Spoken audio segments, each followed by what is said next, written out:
who can prove God's existence? It's almost nobody have done it, and it's almost like we can't find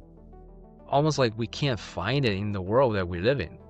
Where is the proof? Where is the proof that God exists? I mean, it's only all kind of like, one can say, oh wow, there's all this magnificence because of the super Right. intelligence of Yeah. God. To some people, it's that. That's an opinion. That's it. There's no proof, no nothing. You're just like, oh yeah, you just believe that, right?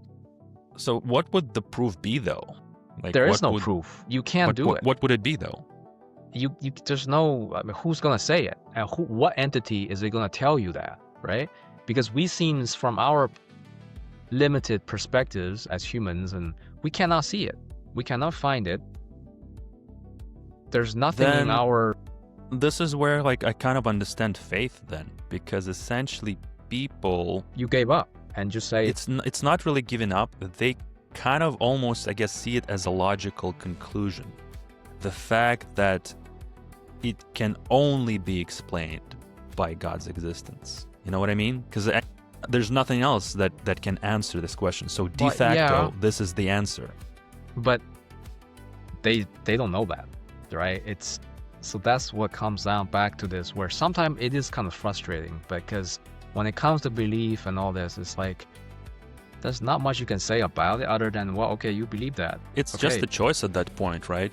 Right. But, I can see how it between this, and the fact that, oh, okay, we just don't know. Yeah, I guess, I don't know. It's still the fact that some people are more comfortable with not knowing than others, right? It's because one thing I think about is, why do we ask the question why?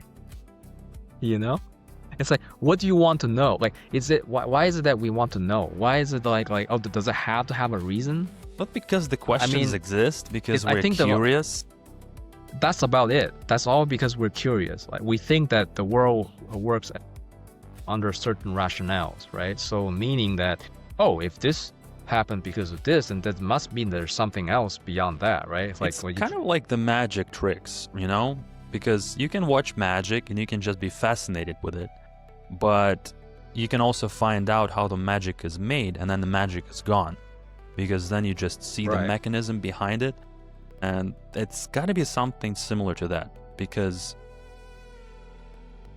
these days, like, I can totally watch Magic Tree and just enjoy it and not have a desire to know how it's done, because I know it's done some way, right? yeah, It's not like real magic would be the breaking of the causal chains, right? The cause and Right. effect would be broken. You would snap your fingers and you have a nugget of gold in your hand, There's no direct cause-effect relationship, so that would be magic. But even then, essentially magic is a type of technology that you either understand or you don't.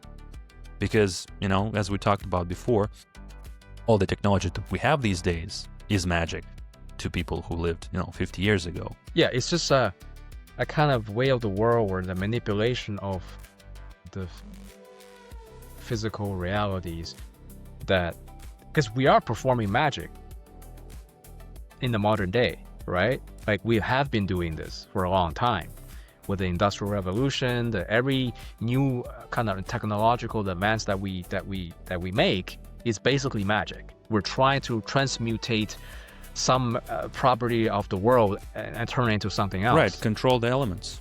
Right. So it's nothing different than alchemy. It's just that we just, are finding real ways to kind of do these things.